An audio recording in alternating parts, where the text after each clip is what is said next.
Good afternoon, my beautiful babes and babettes. I'm your resident active advocate, and today we're going to be talking about the Edward issues. Oh, God, okay. First of all, let's gather around the gaslight and sing our gaslight song. Our GASLIGHT, sing our gaslight song. And if I were singing that, and if I had monetization on this channel, I would be demonetized like that, because that's the reference to SpongeBob, kind of. Okay. Holy crap. Does Edward like to gaslight Bella? And it's not just gaslighting either. He is emotionally abusive. He is, a liar. He just keeps her in the dark about everything, and he's also a stalker. So, content warning, some of this could be triggering to anyone who has had these experiences in the past. If you've been in any kind of emotionally or intellectually abusive relationship, let's call it that, that's the term I'm going with, then you might recognize some of these signs of an emotionally and intellectually abusive relationship. Fun times, not really. So, from day one, we know, as of last video, Bella has no self-esteem, okay? And the problem is she gives in way too easily to anything that Edward tells her or anything that Edward wants. Also, anything that Edward does in regards to her. Because, unfortunately, for people with low self-esteem, sometimes even negative attention, it's still attention, right? So let's get into our very first incident of this.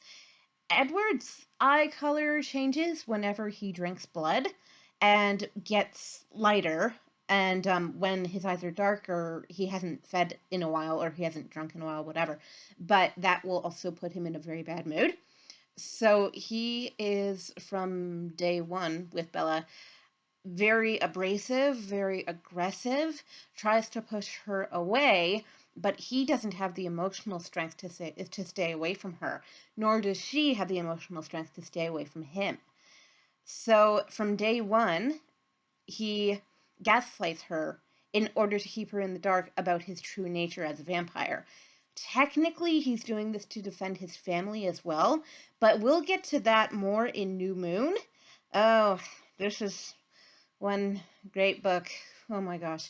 New Moon is somehow even worse than Twilight in several regards.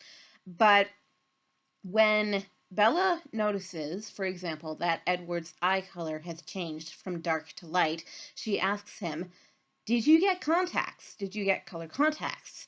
And he says to her, "No." Here's the thing.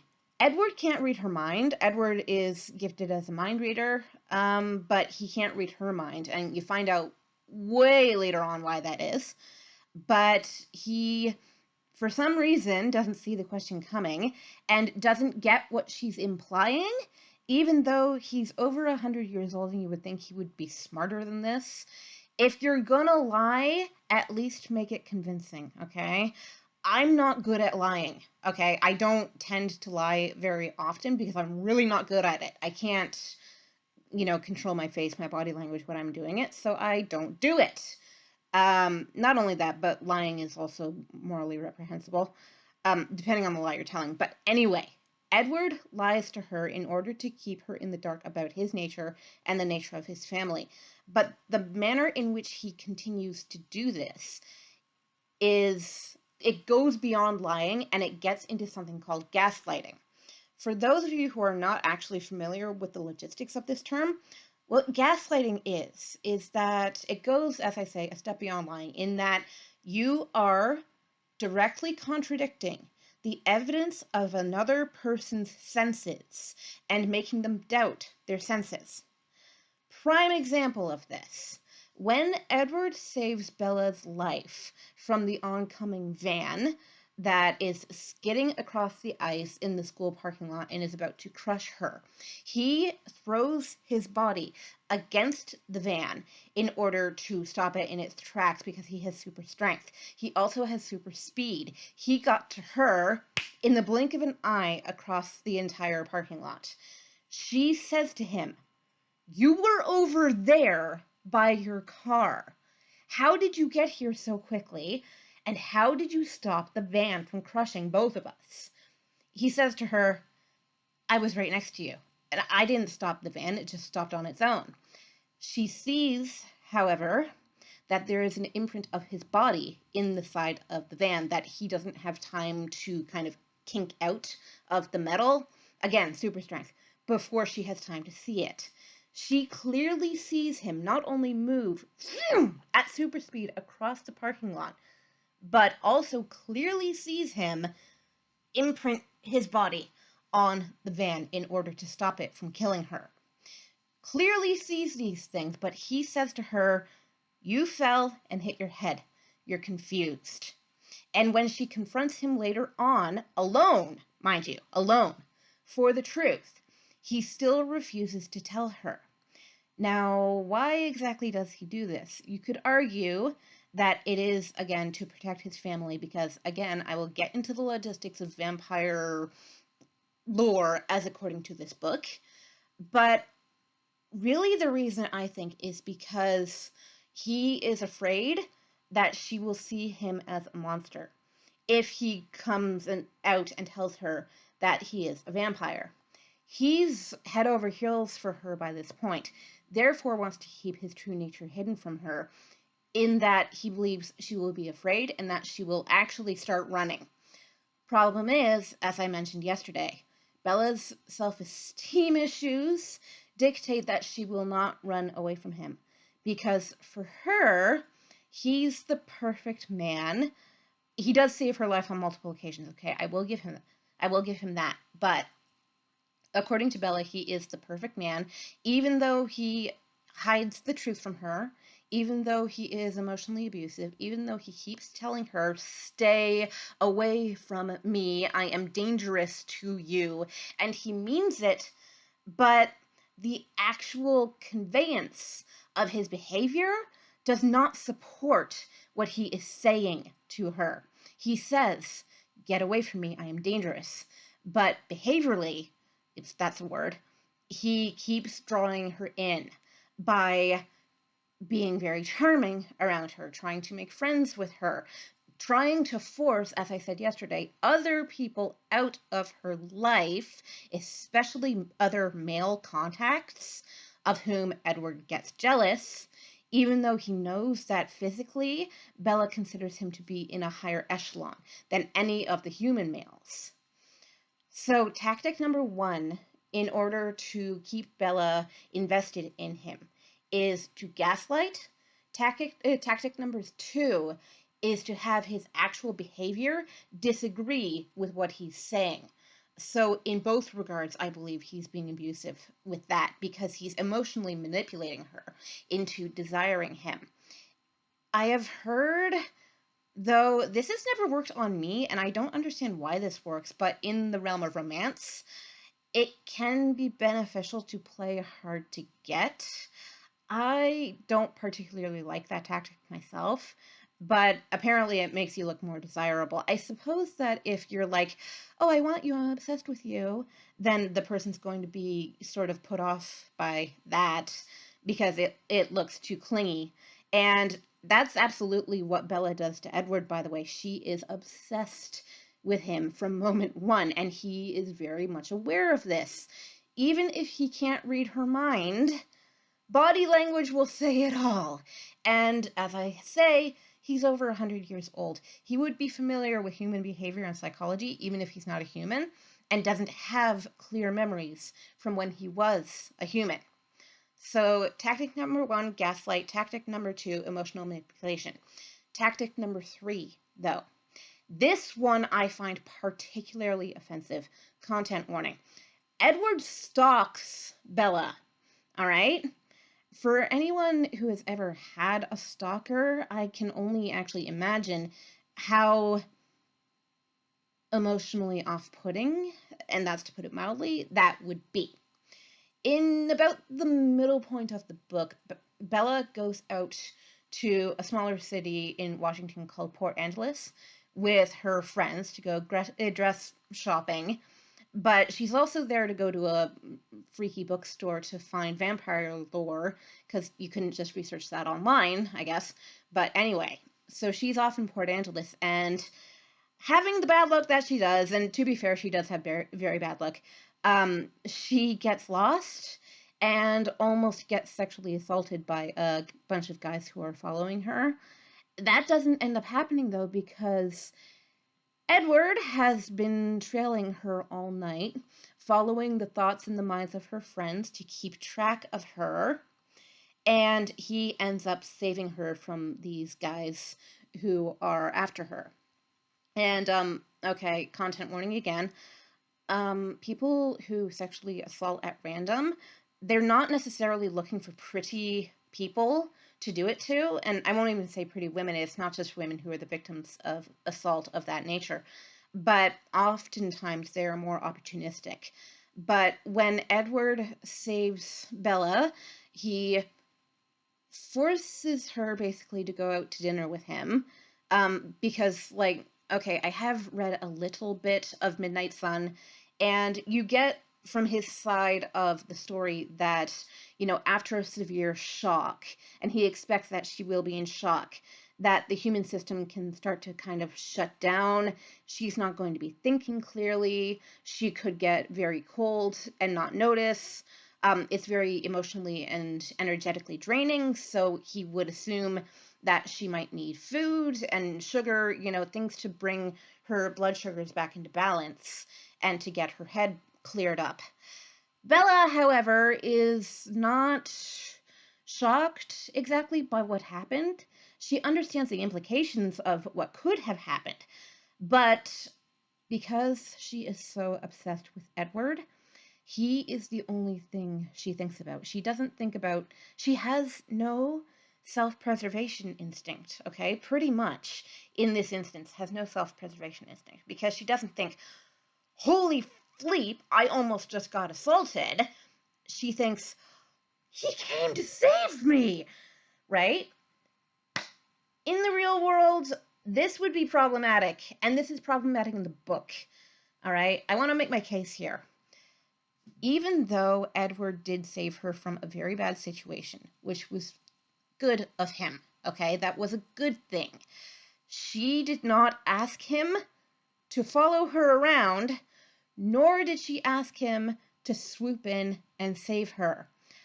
I'm not going to say that some random person who sees me almost be assaulted on the street and comes to my aid, I'm not going to say to that person, you did a bad thing because I didn't ask you to.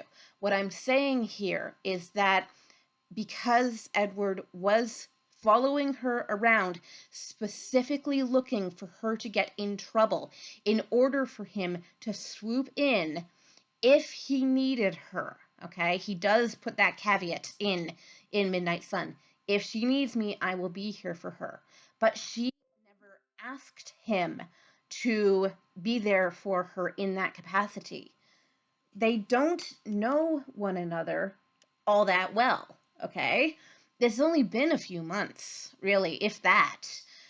And I find it extraordinarily off-putting, even though, yes, as I say, he did a good thing, he saved her, cool, but she is so, like, she doesn't ask him to do this for her, to be her knight in shining armor, to literally follow her around to make sure that she doesn't get into trouble.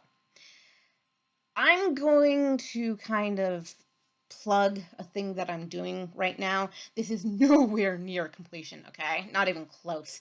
But in the book that I'm writing right now, the male love interest has just been through a bit of an ordeal with my female lead.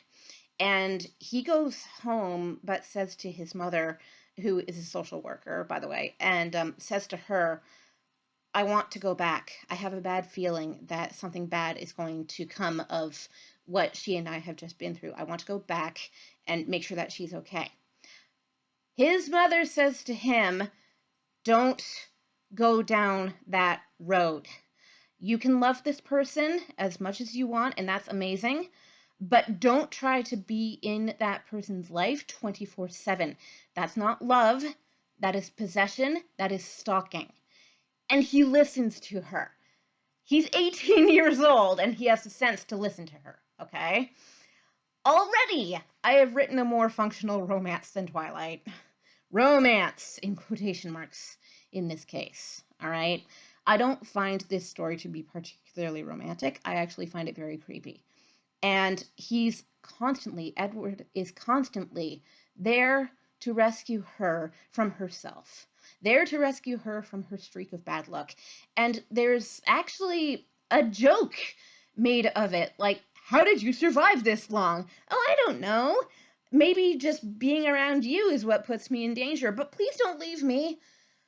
And that's not actually true. Maybe she is just accident prone, but like, okay, she could have been followed by strangers and almost sexually assaulted pretty much anywhere she went. Okay, this is not, unfortunately, in the real world, this is not rare.